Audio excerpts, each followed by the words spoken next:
Hi guys, welcome back to my channel. My name is Steph and this is Ordinary Plant Girl. Today I am going to go through the care of my Philodendron Thai Sunrise. So as a lot of you may know, when you do get a Thai Sunrise, they have this tendency to revert, and let me show you. Okay, so this is my Philodendron Thai Sunrise.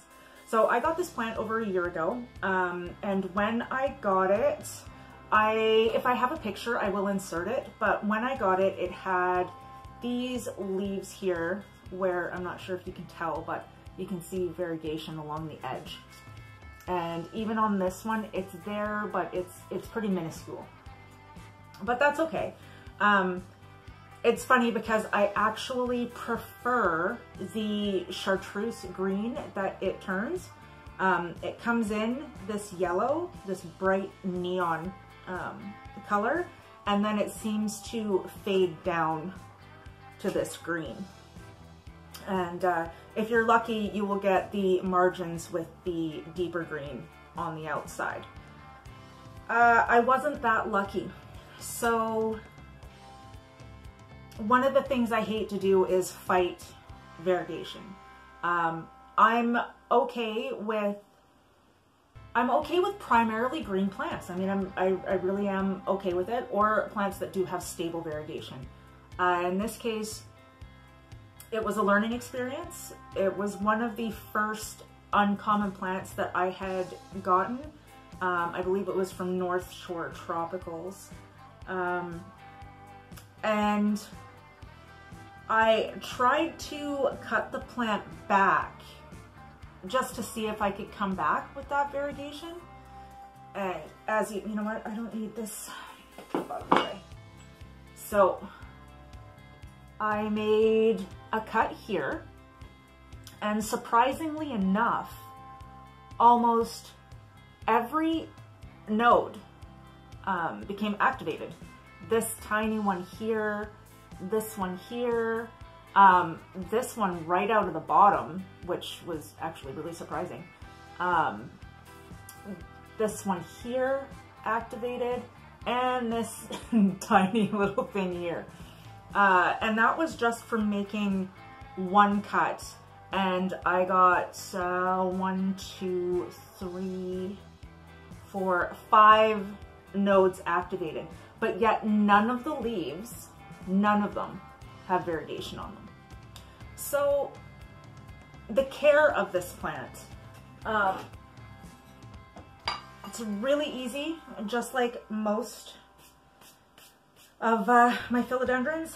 This is one of the few that is in a terracotta pot that has been here for a while.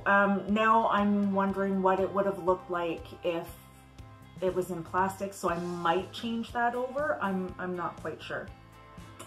I might. We'll see.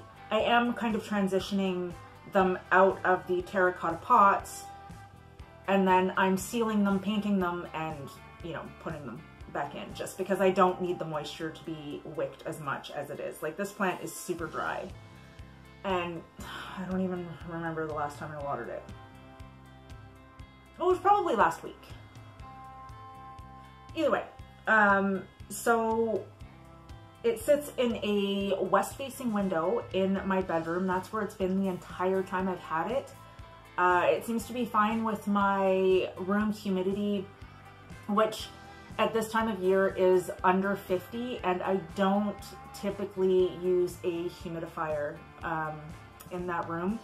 When I do have a bath or a shower, the humidity does spike to about 60 or 70 temporarily, and then it goes away. But this plant has not seemed to have any issues with that whatsoever.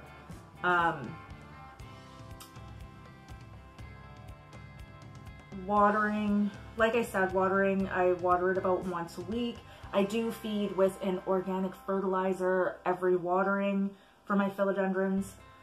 You can tell when it's thirsty because this one here is actually a cutting from this plant because it was up to just over the top of the pole. and I'll show you the propagations as well. And a little tug, and it is rooted, but I don't see anything growing out of it yet, so that's okay. Well,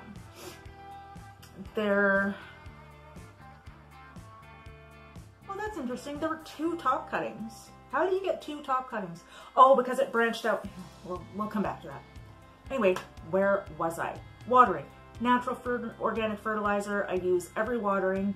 I use my fertilizer, and then I also use Marfil. I mix the 2, put them in together. Haven't had any issues with doing that. Yep, the light, it gets the west-facing window, maybe about an hour of afternoon sunlight, like directly on the plant. Doesn't seem to bother it at all either.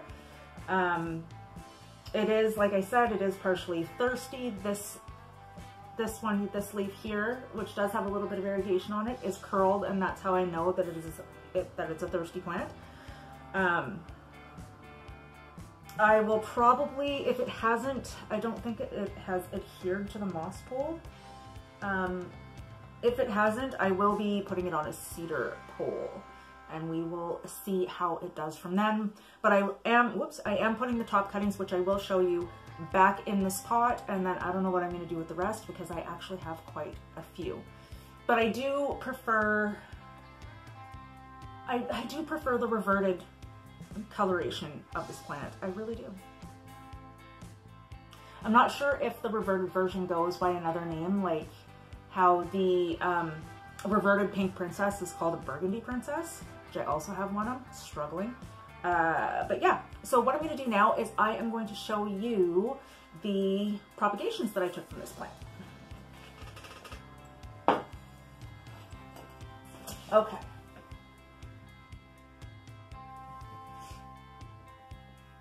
So, what I got here. Okay, so I was talking about the 2 top cuttings. So there's this one here. I'm not exactly sure what happened to this leaf. I believe that it was coming in when I propagated the plant, which I don't typically like to do. I like to wait until the leaf has unfurled before I make any cuts, but it was to the point where the plant needed to be propagated, and I just cut it off. So this this leaf here, which won't even unravel, is just, it's dying. It's not gonna make it. And the other thing, don't be fooled by this plant and it having variegation in the stem, because it doesn't make any difference if there's variegation in the stem. It doesn't necessarily have variegation on the leaf. Like this one here, I'm not sure if you can see that tiny, tiny little piece of green right over here. That's as far as we got with this guy. But there is variegation. Oh, I guess it's in the sheath, not necessarily the stem. But yes, so I love the color of these leaves. So what I'm gonna do though is this one is going to go back in here. So when I put it into a bigger pot with the cedar stake, I should have 1, 2, 3 cuttings around it just to make it a fuller plant, which is what I'm trying to do. So there's that top cutting. And they've been propagating for a while now, a couple of months, I think. I don't know, I'll get the exact date. And then this one here was also another top cutting. I'm not exactly sure what is going on here. It's been a while since I checked, actually. But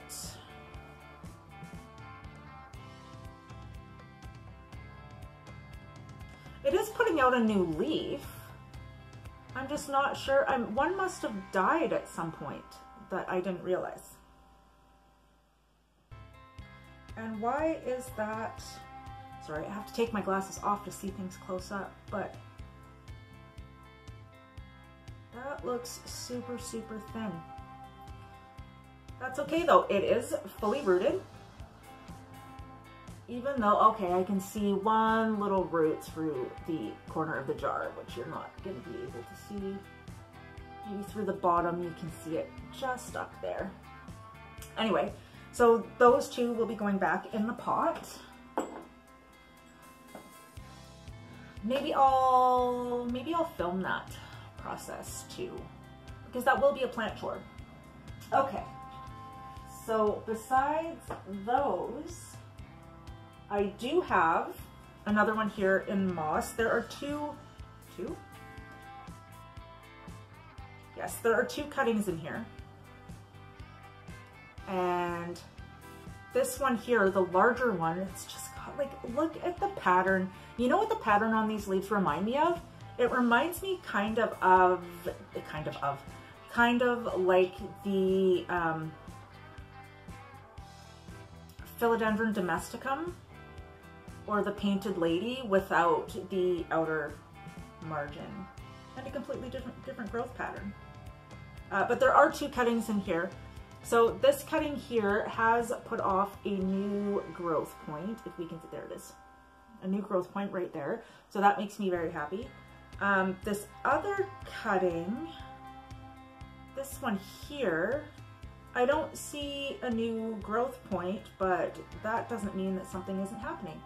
And, oh, this one's got like chunky roots going on down there and then starting to wrap around the bottom. So it is probably about time that you get potted up.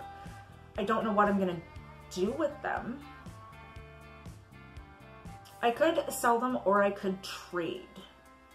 We'll see. I haven't been big on trading, but I do want to do more trading this year. And this last one, I put in LECA just because I wanted to know. I'm not big on LECA propagation. Usually my pieces die, but I can see, holy cow, I can see a lot of roots down there, but no growth points. So I do have, there's two cuttings in here as well. So I have two top cuttings that are going to go back in the pot, and I've got four other cuttings. And these ones are rooted. I can see, I don't know if I can show you. I don't want to pull the LECA too much. You know what? I'm not going to be able to show you. But they are definitely rooted. Oh yeah, definitely rooted. So my objective will be to put these into pots of soil. These ones are going to take more of a transition because they do have water roots since they were in LECA. So unfortunately, those roots are going to have to die off in order to get their soil roots, but that's okay. We do it, it works, we know it works. So, yeah, what I will do is, maybe I will do that today. Maybe I'll switch everything out and put it into plastic or into my painted terracotta pot if I can find one that suits this plant. But yeah, I just wanted to give you a brief rundown of the care for my Philodendron Thai Sunrise. You know what? I don't even know if I covered everything. Water, light, humidity. I mean, the soil mixture, which is just what I put all my philodendrons in, orchid bark, perlite, ProMix, tropical plant soil, and I think this one actually might have cocoa husk in it as well, because I actually really do like using cocoa husk in my mixture.